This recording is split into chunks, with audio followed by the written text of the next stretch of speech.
First of all, peace in the country. We must have peace in the country.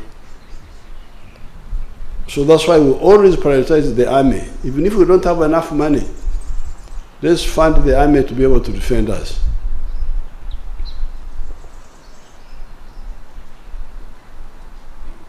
Because without peace, what can you do? There's AFCON, this football group. Our young people, even me, I'm a footballer, but from 1966, I have forgotten about football. I am always on the Africa. But I used to be a footballer. But the young people like football. And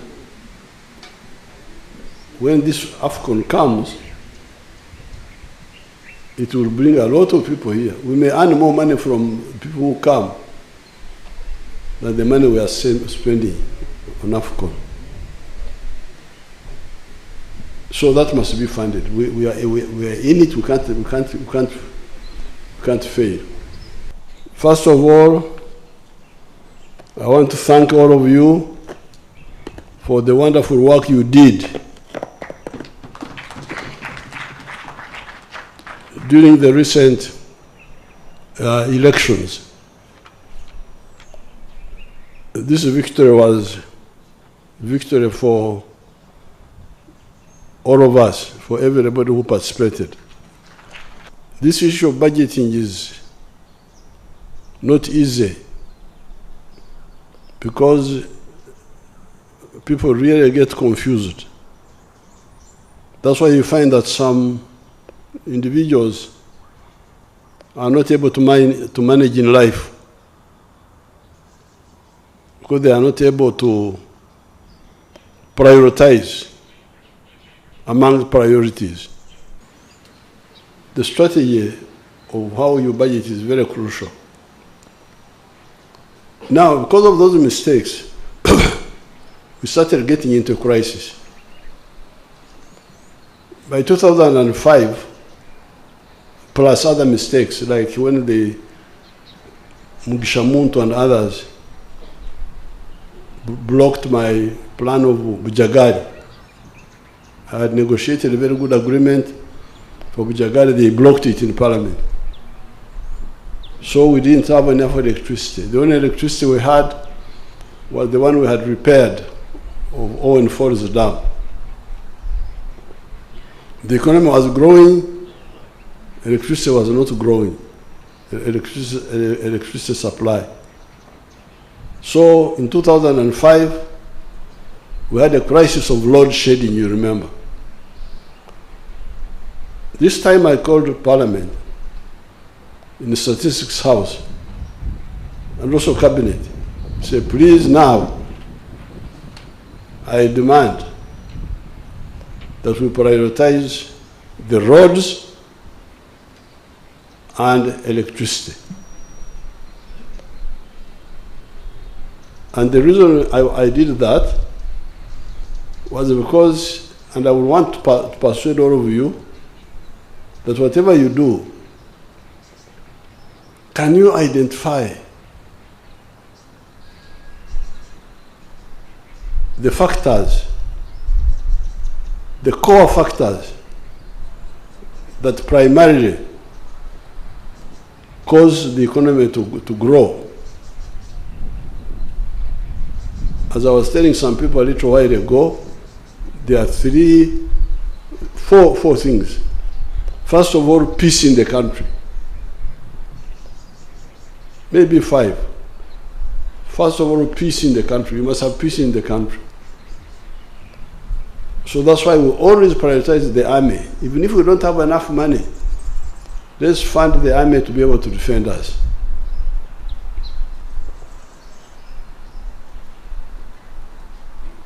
Because without peace, what can you do? Secondly, the policy of wealth creation. The third one are the wealth creators. Who are the wealth creators? The ones who expand the wealth of the country. It is first of all the farmers who grow crops, rear livestock. Secondly, the manufacturers. And thirdly, the hotel people, some sections of services. If you have those five, you have peace, you have policy, there's also infrastructure. Infrastructure is very crucial because how will the factories work if they don't have electricity? In this year's budget, we have a number of pressures which must be funded. There's AFCON, this football group. Our young people, even me, I'm a footballer, but from 1966, I have forgotten about football. I am always on the Africa. But I used to be a footballer. But the young people like football. And when this AFCON comes, it will bring a lot of people here. We may earn more money from people who come than the money we are spending on AFCON. So that must be funded. We are in it. We can't fail. Then we have got scientific innovations. Kira Motors, they will tell you the details. It's a big hit now in Africa. People have ordered vehicles, they want them now. Our people drove Kira Motors from here up to South Africa and came back. Oh, it has become a hot potato. We can't let down ourselves. There's coffee in Tungamo. That young man there has done a wonderful job. He touches many things here and there, but that one can be controlled. But the core thing is that adding value to coffee, our coffee will earn $25 to $40 per kilo instead of the present $2.5 per kilo. This one we cannot waste time. And then there are some of our young people who have discovered some drugs, health drugs. Magora. There's a boy called Sefuka who has discovered medicine for diabetes and cancer. So this must be funded. Then when we were in the north and the east and north central Lango, I agreed with the people about what they call restocking, they call it compensation, but really it is restocking. The people accepted my view, which was, instead of giving money to lawyers who are stealing the money, why don't you give cows or money to families in stages? And they agreed. They are very happy, very expectant. So that must be funded. So what Shariao?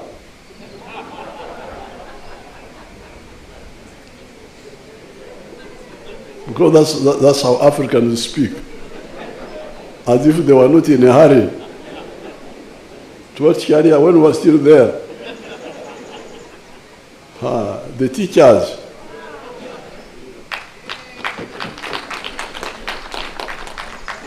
And the security people say, members of parliament are getting a lot of money. We must also get. I've been persuading them many times, you wait. But now it is becoming a problem now. So this time, even this time, I wanted to say Mlinde Ko, but many of my people said no, it will destabilize the country. So I said, okay, katugende, let's move. Katonda jari. God is there. So, because of those pressures, I want you to be aware that we have to be very strict. The good thing is that some of these are one time off. AFCON one time off.